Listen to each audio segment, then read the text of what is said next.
Всем добрый день, меня зовут Люба, мы с вами вновь в Ленинградской областной детской библиотеке. И о чем же мы сегодня будем говорить? Наверное, в январе невозможно не вспоминать о блокаде Ленинграда, и мы решили вспомнить такую интересную страницу из этого времени, как работа детского журнала «Костер». Например, у меня в руках сейчас первый номер за 24 год. Для начала пару слов про журнал вообще.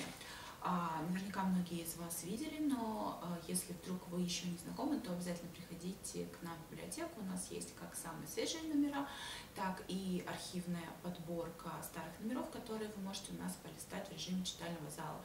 Если вы хотите это сделать прямо сейчас и не выходя из дома, то на портале NEP-Дети, даже без всяких регистраций, вы это можете сделать. Там есть полностью отсканированные номера.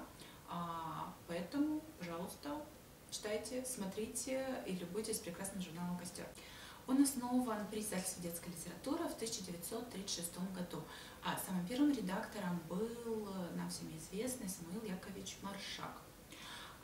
И, конечно, с Петербургом имя этого прекрасного журнала, конечно, тоже связано. Самый первый адрес – это дом книги, Невский проспект, дом 28.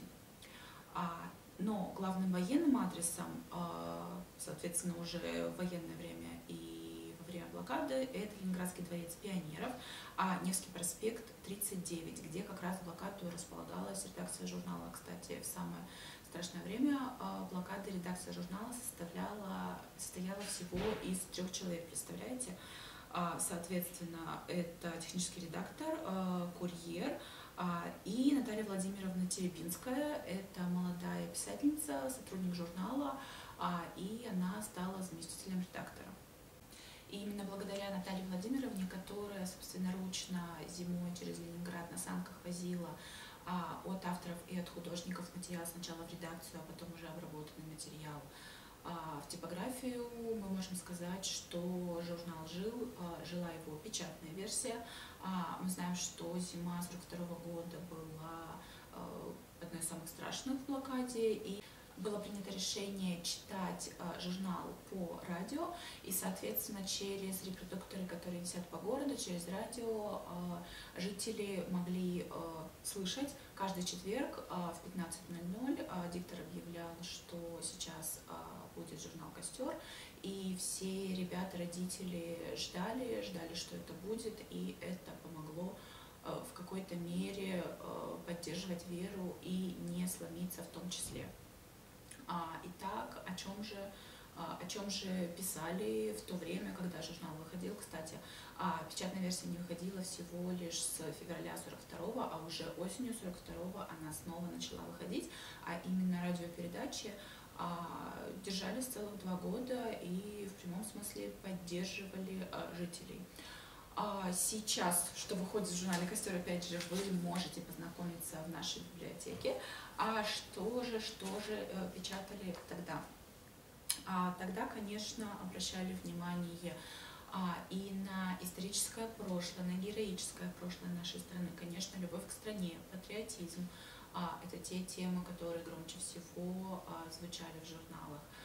Также, если мы говорим про радиоверсии, это были выступления самых разных лиц, профессий, возрастов, чтобы показать, как живут все, с чем они сталкиваются и как они могут это переживать. И также в журнале было очень много полезных советов, например, как помочь раненому солдату, как выращивать картошку, морковку весной, что делать при бомбежке, ну и, разумеется, рассказы, стихи, повести, как основанные на реальных событиях и на военную тему, так и не только на военную тему, чтобы поддержать ребят.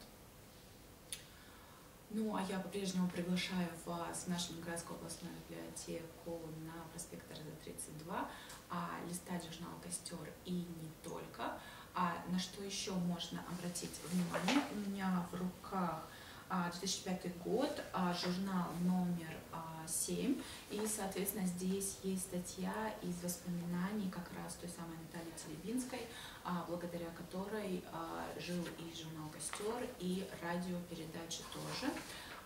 И также очень интересно, у меня в руках номер 2005 год, это 5-6 сдвоенный номер, такой иногда бывает. И здесь опубликован рассказ Михаила Зощенко «Коварный враг», который был опубликован в печатной версии журнала 1942 года, так как Михаил Зощенко очень тяжело переживал, как и многие писатели того времени, что вообще происходит, и мировую войну, и конкретно блокаду.